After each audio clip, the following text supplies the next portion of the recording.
har om jødedommen, og vi kommer til at tale lidt om trosgrundlag, historie, retninger, myter, ritualer med mere.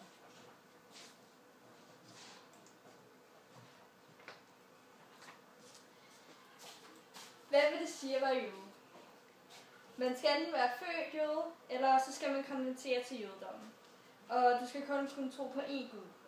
Jødedommen er en religion, og det lærer kun om én Gud. Denne Gud er almægtig. I de hellige jødiske skrifter hedder den almægtige Gud, eller han staves JHVH. Men ved højtlæsninger og i Toraen, så erstattes navnet med Adonai, som betyder herre, eller Hashem, navnet, eller noget lignende. Hvis en kvinde er født af en jødisk kvinde, eller en mand er født af en jødisk kvinde, så er man født jøde, så er man født ind i jødedommen. Du kan også skrifte til at blive jøde, eller du kan også blive jøde, hvis du har lyst.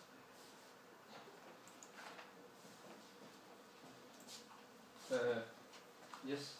Og så er der jødedom som verdensreligion. Og der kan vi se, at de fleste jøder bor i USA og Israel. Og så er der lidt mindre i Europa, Afrika, Amerika og Canada. Og så i de tidligere dage, der var der rigtig mange jøder i Østeuropa og Nordafrika. Og så er der de 6 jødiske helligdage, og det er Sabbat, Pesach, Shavuot, Rosh Hashanah, Yom Kippur og Chanukah. Og Sabbat, det er en helligdag, hvor den fejres fra solnedgang om fredagen til solnedgang om lørdagen. Og det er her, hvor familierne samles, og så er det en slags hviledag, så man ikke må arbejde den dag. Og sabbatten er foreskrevet i de 10 bud. Så er der Pesach, og det er en af de vigtigste fester i jødedommen, og den svarer sådan til den kristne påske. Så er der Shavuot, og på Shavuot takker jøderne Gud for modtagelsen af Torah, som er deres hellige bog. Og det foregår 3 uger efter Pesach. Så er der Rosh Hashanah, som betyder årets begyndelse og fejres som det jødiske nytår. Så det er jødernes nytår. Og Yom Kippur, det er forsoningsdagen, hvor i før kristentiden, den ene dag om året, hvor den jødiske ypperste præst trådte ind i templets allerhelligste rum for at udføre et ritual, som skulle skaffe hele det jødiske folk soning for deres synder. Og så er der til sidst Chanukah, og det er også kendt som Hanukkah, og er navnet på den jødiske lysfestival.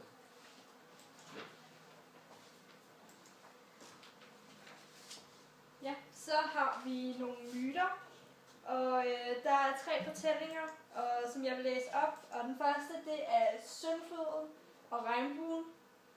Og i den første Mosebog, der kan vi læse om de mennesker, der blev onde efter 10 generationer. Derfor besluttede Gud så for at oversvømme jorden.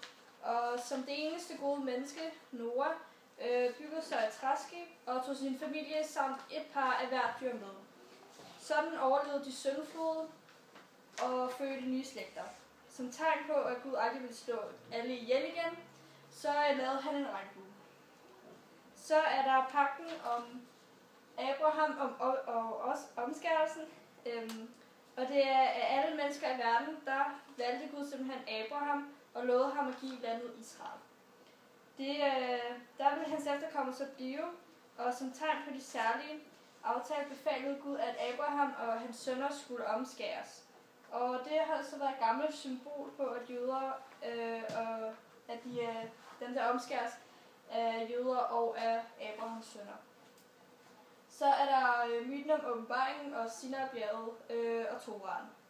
Og det var simpelthen, da Abraham var kommet ud af Egypten, så førte Gud Abraham og hans sønner til Sinai-bjerget, Og her åbnede Gud sig så for en voldsom storm, og så der steg profeten Moses op og modtog Toraen. Midrash fortæller, at Toraen var skrevet.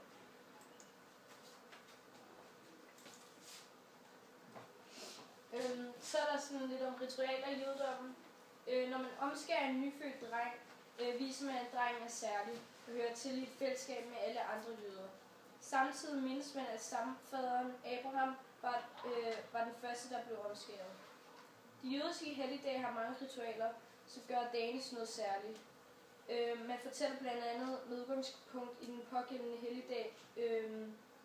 helligdag bygger en hytte af grønne grene eller danser med torarullerne i synagogen. I helligdagen Pesach spiser man en særlig mad, som I kan se her. Og den minder lidt om, hvordan det var at være slave i Egypten. For eksempel fladt og tørt brød og en særlig mos, der skal ligne ler, som er lavet mursten af.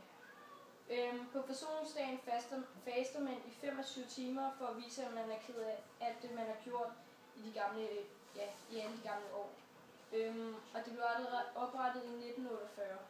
Lysfesten Hanukkah om vinteren, som tidligere var lille og ubetydeligt, fejres i dag af mange med gaver, fest og lys. Fordi den næsten falder samtidig med julen.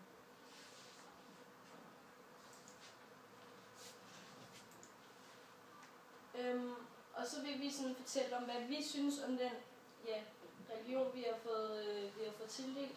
Altså jeg føler sådan lidt, at der skal være plads til alle, så hvis du er jøde, så er det helt fint, og jeg synes også, at jøder skal få lov til at være i alle de lande, de har lyst til.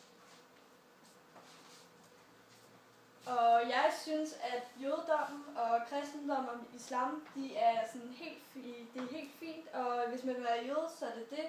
Hvis man vil være i islamer, eller noget, så er det også det, og hvis man vil være kristen, så er det helt fint.